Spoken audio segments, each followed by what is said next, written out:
വാസുട്ടിനെ ഒന്നും പറയണ്ട, ഞാൻ പറയാം. വണ്ടി നിന്നു. രാജാ പോയി വണ്ടി എടുത്തേ. വാസുട്ടിണ്ണ വണ്ടി കയറിക്കേ. പോയേ അച്ഛാ, അയാളെ കൊണ്ടുപോയി. എനിക്ക് വയ്യ. മഴയാണ്.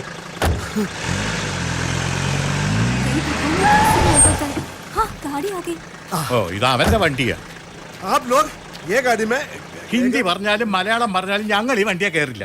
ഞങ്ങൾ വേറെ വണ്ടി വിളിച്ചോളാം. ഒരു റിട്ടയർഡ് പട്ടാള മേധാവിയോടെ ഈ ചെക്കൻ അഹങ്കാരം കാണിച്ചു. അതൊക്കെ അറിയാതെ സംഭവിച്ചു പോയതാണ് പട്ടാളം. ഇവൻ എന്റെ മകനാ. അതിശയം. ഇവൻ ചെയ്ത തെറ്റിന് ഞാൻ മാപ്പ് ചോദിക്കുന്നു. സാറും കുടുംബവും വണ്ടിയിലോട്ട് കയറിയാട്ടെ. ഇതുപോലെ 3-4 തന്നെ കൂടെ കിട്ടുവോ? അതെന്തിനാ സാറേ? നേരത്തെ നിർത്തി വെടിവെക്കാൻ. അത് പണ്ട്. ആ ഉണ്ട്, ഇനി പൊട്ടില്ല സാറേ. സാറ് വണ്ടിയിലോട്ട് കയറിയാട്ടെ. അച്ഛാ, അച്ഛന് വേറെ പണിയില്ലേ? ഞാൻ പോവോ? കണ്ടോ അവന്റെ അഹങ്കാരം? കണ്ടോ? ഓക്കെ, അഹങ്കാരം ഇവനാണല്ലോ. വണ്ടിക്കല്ലോ. വണ്ടി താൻ ഓടിക്കോ? അപ്പൊ നിന്നാ പോരാ, കുഴിയുണ്ടോ? ആ ലോഗ് ഗാഡി മേ ബൈഠോ. ഓ, ഇപ്പൊ ഹിന്ദി നന്നായിട്ട് വരുന്നു. മോനെ ഒന്നിറങ്ങി. ഞാൻ ചില സമയം നിന്റെ അനിയനാകും, ചേട്ടനാകും, കൂട്ടുകാരനാകും. വളരെ കുറച്ച് സമയം അച്ഛനാകും. ഇപ്പൊ അച്ഛനാ, മുൻകോപിയായ അച്ഛൻ. ആ പെട്ടിയിലെടുത്ത് തിക്കി വെക്കടാ.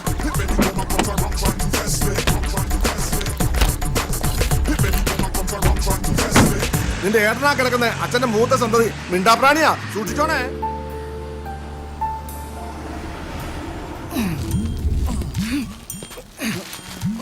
ഒന്നാഞ്ഞു തള്ളു. ഇതാക്രി വിലക്ക് വിറ്റുവിടടേ.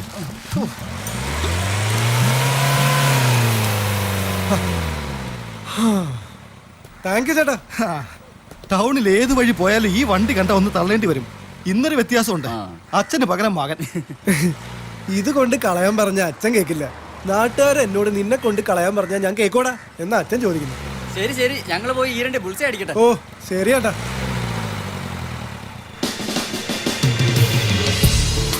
വണ്ടി വിട്ടോ. ഈ വണ്ടി ഇപ്പൊ എങ്ങോട്ടും പോവില്ല. ഞാൻ വീട്ടിൽ പോവാ. എനിക്കും വീട്ടിൽ പോവാനാ. അതാ പറഞ്ഞത് വണ്ടി വിടാൻ.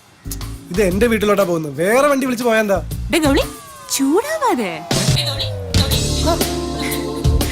പാറു, നീ ഇതെവിടുന്ന് പൊട്ടി വീണു? ഞാൻ ഇങ്ങനെ ഏറ്റവും പതുക്കെ പോകുന്നൊരു വണ്ടി തപ്പി നടക്കായിരുന്നു. പഴയൊരു വണ്ടി കണ്ടപ്പോ ഇതാണ് ഐഡിയൽ എന്ന് തോന്നി. അങ്ങനെ ചാടി കയറിയതാ. കഷ്ടകാലത്തിന് നീ. നിനക്ക് എവിടെ വീട്ടിൽ പോണോ? പക്ഷെ ഇത് എത്ര ദൂരം മര്യാദക്കാരനായിട്ട് പോകുന്നു പറയാൻ എനിക്ക് പറ്റില്ല. അത് സാരില്ല, ഇനി 2 മണിക്കൂറുണ്ട്. കറങ്ങി തിരിഞ്ഞ് എന്നെ 7 മണിക്ക് വീട്ടിൽ എത്തിച്ചാ മതി. അങ്ങനെ സംഭവിക്കട്ടെ എന്ന് പ്രാർത്ഥിച്ചുകൊണ്ട് നമുക്ക് ചലിക്കാം. നീ ഇറങ്ങി മുമ്പിലോട്ടിരി. നിന്നെ ശരിക്കും ഞാനൊന്ന് കാണട്ടെ. നമ്മൾ കണ്ടിട്ട് ഇപ്പൊ 1 വർഷമായി കാണും അല്ലേ? ആ ശരിയാ. വെറുതെ തമാശക്ക് ഞാനൊരു കഥ പറയാം. എന്താ? പണ്ട് പ്രേം നസീറിന്റെ ഒക്കെ സിനിമയിൽ കാണുന്ന പോലെ പഴയ സുഹൃത്തുക്കൾ കണ്ടുമുട്ടുന്നു. ഒരുമിച്ച് ഒരു കാറിൽ യാത്രയാവുന്നു. ഒരു കൊടുങ്കാറ്റിൽ വെച്ച് കാർ ബ്രേക്ക് ഡൗൺ ആവുന്നു. ഒപ്പം ഇടിവെട്ടിയുള്ള മഴയും. പെട്ടെന്ന് റാന്തലുമായി ഒരു വാച്ച്മാൻ വരുന്നു. അയാളോട് താമസിക്കാൻ സ്ഥലം കിട്ടുമോ എന്ന് ചോദിക്കുന്നു. ഒരു ഗസ്റ്റ് ഹൗസ് ഉണ്ടെന്ന് അയാൾ പറയുന്നു. ബോംബല്ല മോളെ, ബ്രേക്ക് ഡൗൺ ആവുന്നതിന് മുമ്പുള്ള സിഗ്നലാ. കഥയുടെ തുടക്കത്തിൽ പറഞ്ഞത് സംഭവിച്ചു. ഇനി എന്ത് ചെയ്യും? ഇനി ഇവനെ എങ്ങോട്ടെങ്കിലും തള്ളി മാറ്റിയിടാം. ഇനി നേരെ ഇരട്ടി മഴയും പെയ്ത് ആ വാച്ച്മാൻ കൂടെ വന്ന ആ സിനിമ കഥ പോലെയാവും. പഠിക്കുന്ന കാലത്ത് നീ വലിയ അലമ്പല്ലായിരുന്നു. മനുഷ്യന് മാറ്റം എപ്പോ വേണമെങ്കിലും വരാലോ. ഈ ബ്രേക്ക് ഡൗൺ സ്വന്തം ക്രിയേഷൻ ഒന്നും അല്ലല്ലോ അല്ലേ? അതെന്തിന്? അല്ല, കഥയിൽ പറഞ്ഞ പോലെ ഇതാ ഒരു ഗസ്റ്റ് ഹൗസ്, അവിടെ ഒരു സിംഗിൾ റൂം, പിന്നെ നിന്റെ ഒരു ഇമ്മോറൽ അപ്രോച്ച്. മതി മതി, ഇത് പെമ്പിള്ളേരുടെ ഒരു ചീപ്നെസ്സാ. കൂടുതൽ ചിന്തിച്ച് വിഷമിക്കണ്ട. ഞാൻ അച്ഛനെ വിളിക്കാം. പെട്ടെന്ന് എത്താൻ പറയാം.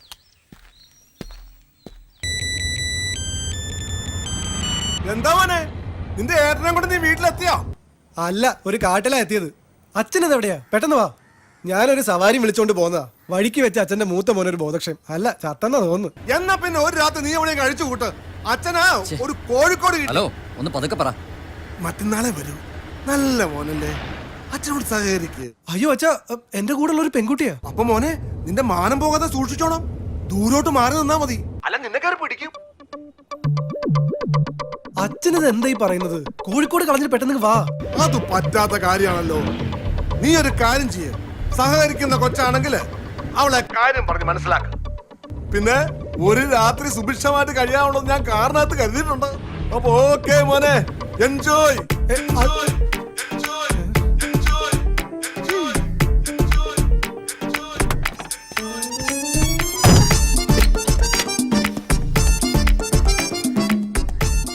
പേർക്കും കൂടി പൊതച്ച് കിടക്കാനെന്നായിരിക്കും അച്ഛൻ ഉദ്ദേശിച്ചിട്ടുണ്ടാവുക. അയ്യേ, അച്ഛൻ്റെ ഒരു കാര്യം ഇനിയെന്താ?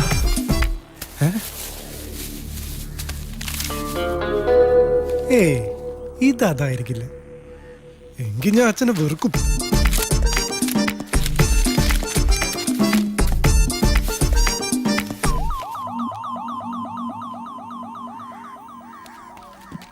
അതൊരു കോൾ തന്നെയായിരുന്നോ അതോ ഒരു ക്രിയേഷൻ ആണോ? കൂടെ സുന്ദരിയായ ഒരു പെണ്ണുള്ളപ്പോ? അയ്യടി മനമേ, എന്റെ ഇനോവ കാറിൽ കയറുന്ന പെമ്പിള്ളേരെ വെച്ച് നോക്കുമ്പോഴേ നീ വെറും കൊരങ്ങ. ഒരു കല്യാണ ഓട്ടൊക്കെ പോയാലേ നല്ല കിളി പോലത്തെ പെമ്പിള്ളേര് ഇരിക്കുന്നേ മടിയില, അതും മണിക്കൂറുകളോളം. ടാക്സി ഡ്രൈവർമാരുടെ യോഗം ഒന്ന് വേറെ അടി. ശരി, വീണ്ടും ഒരു തറച്ചിന്ന് നിന്റെ മനസ്സിൽ വന്ന സ്ഥിതിക്ക് എത്രയും പെട്ടെന്ന് നിന്നെ പാക്ക് ചെയ്തേക്കാം. ഹലോ, ഓട്ടോ സ്റ്റാൻഡ് അല്ലേ? വാ, മേഡം ഇറങ്ങിയാലും. എന്നെ പെണ്ണ് കാണാൻ വന്നവരാ, ഒരു അമേരിക്കൻ ടീം. എനിക്കിഷ്ടമല്ല, അതുകൊണ്ടാ ലേറ്റ് ആയിട്ട് വന്നാ മതിയെന്ന് ഞാൻ പറഞ്ഞത്. അവരൊക്കെ പോകുന്നതേ ഉള്ളൂ. നീയും കൂടെ ഒന്ന് വരണേ. അച്ഛനോട് വണ്ടി ബ്രേക്ക് ഡൗൺ ആയ കാര്യം ഒന്ന് പറയണം, ഇല്ലെങ്കിൽ അച്ഛനെ കൊല്ലും.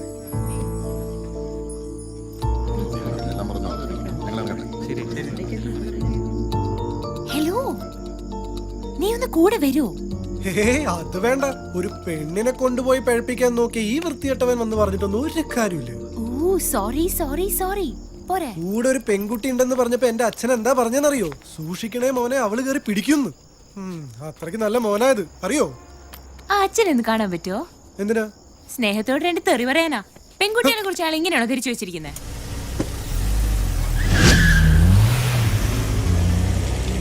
സാജ, ഒന്ന് വാടാ, അച്ഛനോട് സംസാരിക്കടാ. ഗൗളി, ഗൗളി എണിച്ചു വാടാ. എന്താടി നീ ലേറ്റ് ആയെന്ന് ചോദിക്കാനല്ല പോകുന്നത്, ഇനി ഈ വീട്ടിൽ നിന്ന് പുറത്തിറങ്ങാൻ പാടില്ലെന്ന് പറയാനാ പോകുന്നത്. അച്ഛാ, എന്നെ തല്ലിക്കോ, ഞാൻ കൊണ്ടോളാം. ഇപ്പോഴല്ല, പിന്നീട്. ഇതെന്റെ കൂടെ പഠിച്ചതാ സാജൻ. ഇവന്റെ മുന്നേ വെച്ച് ചീത്ത വിളിക്കാതിരുന്നാ മതി. ക്ലാസ്മേറ്റ് ആണെന്ന് അറിയാതെയാണ് പാർവതി എന്റെ വണ്ടി വിളിച്ചത്. അതുകൊണ്ടാണ് വണ്ടി ബ്രേക്ക് ഡൗൺ ആയത്. അല്ല, അതിപ്പോ അല്ലെങ്കിലാവും. പിന്നീട് കുറെ ചിന്തിച്ചാണ് ഞങ്ങൾ ഒരു ഓട്ടോ വിളിച്ചത്. അയാൾക്കാണെങ്കിൽ ഭൂലോക ജാട. സഹിച്ച് ഞങ്ങൾ ഇതുവരെ എത്തി. പിന്നെ കല്യാണത്തിന് മുമ്പേ അല്ല, പെണ്ണ് കാണാൻ വന്നവർ പോയിട്ടേ എത്താവൂ എന്ന് പാർവതി അല്ല, പെണ്ണ് കാണാൻ വന്നവർ പോകുന്നതിന് മുൻപേ എത്തണമെന്ന് പാർവതി പറഞ്ഞതായി ഞാൻ ഓർക്കുന്നു.